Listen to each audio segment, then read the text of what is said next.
दोस्तों क्या होगा जब कोई डेड बॉडी फिर से जिंदा हो जाए। ऐसा ही होता है इस मूवी में एना फ्रिट्ज नाम की एक फेमस एक्ट्रेस के साथ। जब मोर्ग में काम करने वाले पाओ के दो दोस्त मिलकर उसके साथ कुछ गलत करते हैं। कहानी शुरू होती है और हमें पता चलता है कि एना फ्रिट्ज नाम की एक फेमस एक्ट्रेस की बॉडी पार्टी से मिली है, जिसका मतलब था कि इस एक्ट्रेस एना फ्रिट्ज की किसी वजह के चलते मौत हो गई है। इसके बाद इसकी बॉडी को मोर्ग में पहुंचा दिया जाता है। अब यहाँ से सीन चेंज होता है और हमें दो दोस्तों को दिखाया जाता है, जिनमें से एक का नाम इवान और दूसरे का जावी होता है। और ये दोनों अपने एक और दोस्त पाउ से हॉस्पिटल में मिलने के लिए आए होते हैं। अब क्योंकि ये तीनों दोस्त मिलकर एक पार्टी में जाने वाले थे, लेकिन इनके दोस्त पाउ की शिफ्ट 1 घंटे बाद खत्म होने वाली थी, क्योंकि पाउ इसी हॉस्पिटल के मोर्ग में काम किया करता था जहाँ पर एक्ट्रेस एना फ्रिट्ज की बॉडी आई होती है। खैर इसके बाद ये तीनों दोस्त वहाँ से बाहर आ जाते हैं और बाहर आकर ये लोग ड्रिंक करने लगते हैं और अब साथ ही वो यहाँ पर एना फ्रिट्ज के बारे में बातें करने लगते हैं। अब यहाँ पर इवान अपने दोस्त पाउ से कहता है कि क्या हम एना फ्रिट्ज की बॉडी देख सकते हैं, जिस पर पाउ कहता है कि भाई ऐसा नहीं हो सकता, इसमें मेरी जॉब जा सकती है। और इसलिए पाउ उसे मना कर देता है।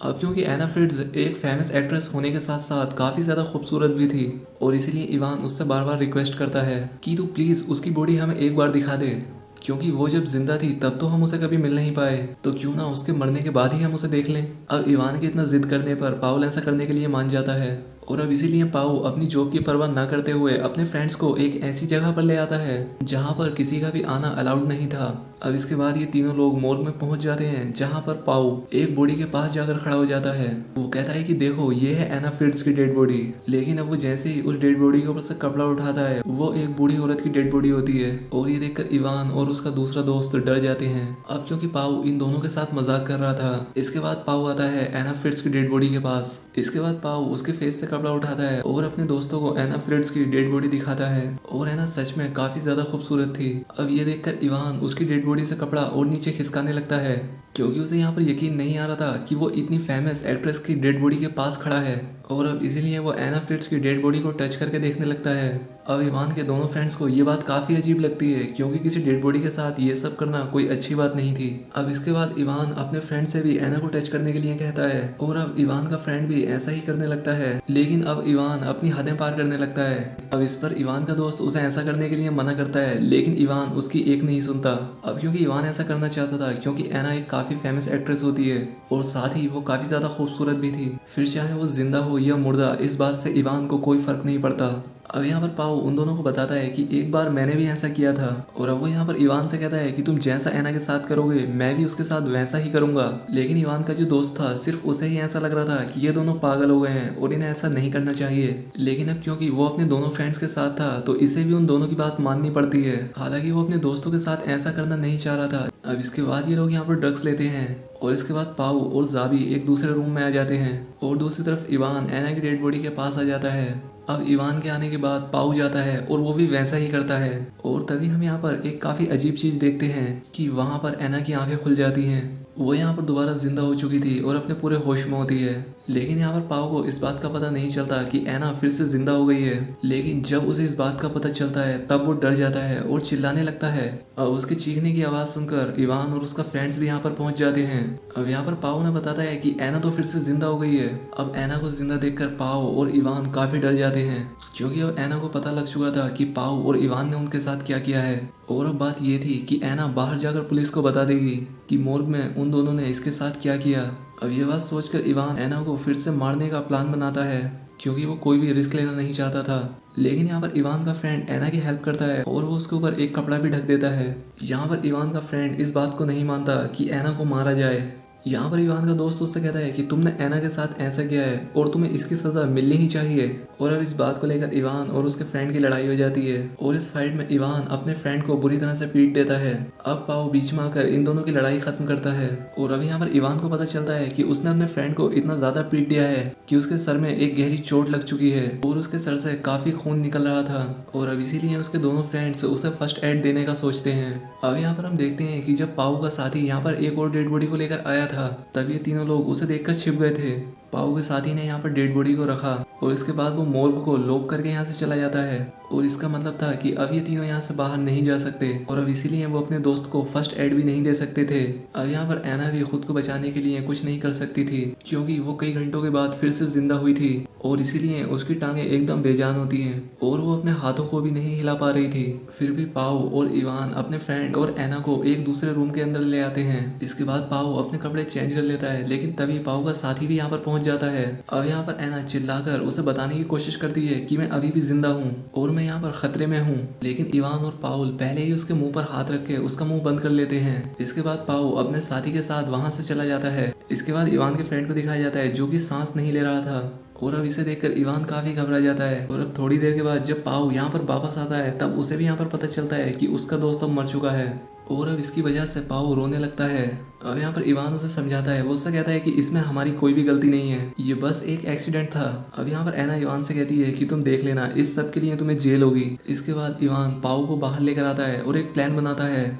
वो उससे कहता है कि देख, अगर हम पकड़े गए तो हमारी पूरी जिंदगी, हमारा फ्यूचर सब कुछ बर्बाद हो जाएगा और इसीलिए हमें अपने फ्रेंड की डेड बॉडी को कहीं छिपाना होगा और साथ ही एना फिट्स को भी मारना होगा।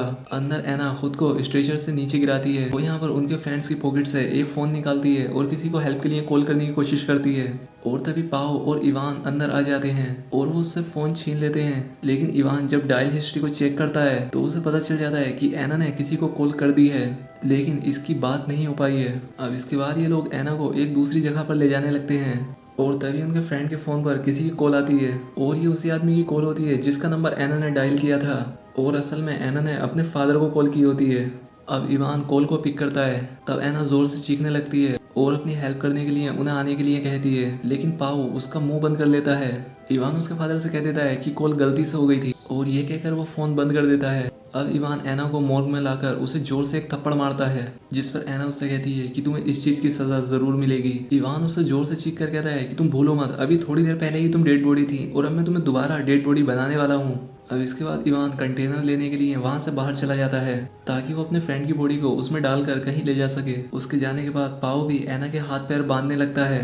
अब यहाँ पर एना उससे कहती है कि तुम्हें इवान का साथ देने की कोई ज़रूरत नहीं है क्योंकि इसमें तुम्हारी कोई गलती नहीं है, तुमने तो कुछ भी नहीं किया है, सब कुछ तो उसी ने किया है और वो एक झूठा इंसान है और उसी ने ही तुम्हारे फ्रेंड को भी मार दिया है। जिस पर पाओ से कहता है कि हाँ ठीक है, पर वो तो एक एक्सीडेंट था ना। जिस पर एना कहती है कि नहीं, ऐसा बिल्कुल नहीं है। वो कहती है कि जब तुम अपने साथी के साथ यहाँ से बाहर गए थे तब इवान ने अपने फ्रेंड का गला घोटकर उसे मार दिया था। और अब ये बात सुनकर पाओ अचानक से इस बारे में सोचने लगता है, लेकिन इसके बाद वो एना के मुंह पर टेप लगाकर उसका मुंह बंद कर देता है। इसके बाद जब वो यहाँ से चला जाता है तब मौके का फायदा उठाते हुए एना खिसकती हुई उस रूम से बाहर आ जाती है। इवान भी कंटेनर लेकर यहाँ पर वापस आ रहा था, लेकिन पाओ खून साफ करने में बिजी होता है। अब इवान पाओ को आकर बताता है कि एना भाग चुकी है। अब इसके बाद ये दोनों एना को ढूंढने लगते हैं। अब एना को दिखाया जाता है जो कि क्रॉलिंग करती हुई लिफ्ट में पहुंच चुकी थी। अब एना यहाँ से निकलने ही वाली होती है कि तभी यहाँ पर इवान पहुंच जाता है और लिफ्ट का दरवाजा बंद होने से पहले ही उसे रोक देता है। वो एना को लेकर दोबारा से मोर्ग में पहुंच जाता है। इसके बाद पाओ इवान से कहता है कि मैं जानता हूँ कि हमारे दोस्त को तुमने ही मारा है। जिस पर इवान कहता है कि हाँ, उसे मैंने ही मारा है, पर वो एक एक्सीडेंट था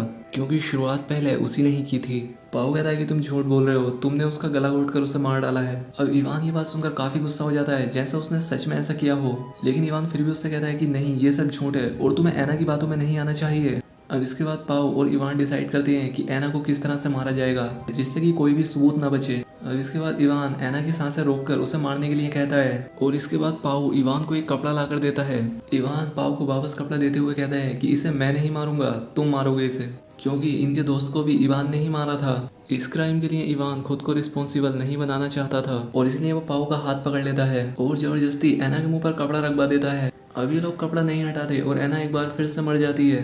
अब इसके बाद ये एना की डेड बॉडी को स्ट्रेचर पर लेटाते हैं और अपने फ्रेंड की डेड बॉडी को कंटेनर में रखते हैं। अब इसके बाद इवान उस कंटेनर को लेकर यहाँ से चला जाता है और दूसरी तरफ पाओ भी एना की डेड बॉडी को साफ करने लगता है। इवान अपने फ्रेंड की डेड बॉडी को एक जगह पर फेंक कर वापस आने लगता है। पाओ ने एना की डेड बॉडी को अच्छे से साफ कर दिया होता है और अब वो यहाँ से जाने ही वाला था, लेकिन जाने से पहले वो एक बार फिर से एना के मुंह से कपड़ा हटाता है और वो पाता है कि एना अभी भी जिंदा है। अब यहाँ पर पाओ एना से कहता है कि चुप रहना। अब यहाँ पर एना फिर से जिंदा कैसे बची ये हमें अब पता चलता है। असल में जब एना पाओ से ये कह रही थी कि तुम्हारा कोई कसूर नहीं है, सारा कसूर इवान का है, और तभी ये दोनों यानी एना और पाओ प्लान बनाते हैं। जब ये एना के मुंह पर कपड़ा रखकर उसे मार रहे थे तब पाओ ने ऐसा रिएक्ट किया जैसे कि वो मर गई हो, और वहां पर सिर्फ एना मरने की एक्टिंग ही कर रही थी जिसका इवान को कुछ पता नहीं चल पाया था। अब इसके बाद इवान भी मोर्ग में वापस आ चुका था। इसके बाद ये दोनों फ्रेंड यहाँ से निकलने लगते हैं। अब जाने से पहले इवान अपना वॉलेट चेक करता है जिसमें उसका आईडी कार्ड नहीं था। अब इसके बाद इवान अपना आईडी कार्ड लेने के लिए वापस से मोर्ग के अंदर आता है। अब यहाँ पर पाओ उसे रोकने की कोशिश करता है, लेकिन इवान अंदर पहुंच जाता है और वो यहाँ पर देख लेता है कि एना फ्रिट्ज अभी भी जिंदा है। अब एना को जिंदा देखकर इवान पाओ पर काफी गुस्सा होता है और वो यहाँ पर उसका गला घोटने लगता है। अब क्योंकि इवान अपने पहले दोस्त की तरह पाओ को नहीं मारना चाहता था और अब इसीलिए वो उसे छोड़ देता है, और तभी एना एक कैंची से इवान के गले पर स्टैब करती है और इससे उसका गला कट जाता है, जिसके थोड़ी देर बाद इवान की डेथ हो जाती है। अब पाओ उससे कहता है कि ये तुमने क्या कर दिया, ये तो हमारे प्लान में था ही नहीं। जिसके बाद एना पाओ को भी स्टेप करके उसे भी मार डालती है और अब इसी के साथ ही मूवी यहाँ पर एंड हो जाती है। अब क्योंकि एना ने पाओ को भी मार डाला क्योंकि उसे यहाँ से किसी तरह से बचकर निकलना था, और जो भी एना के साथ हुआ था उसमें पाओ का भी पूरा हाथ था। एना तो सिर्फ उसे यहाँ से निकलने के लिए यूज कर रही थी। तो दोस्तों वीडियो कैसी लगी कमेंट करके जरूर बताएं, साथ ही चैनल को सब्सक्राइब और वीडियो को लाइक जरूर करें। तो आज के लिए बस इतना ही, मिलते हैं हमारी नेक्स्ट वीडियो में।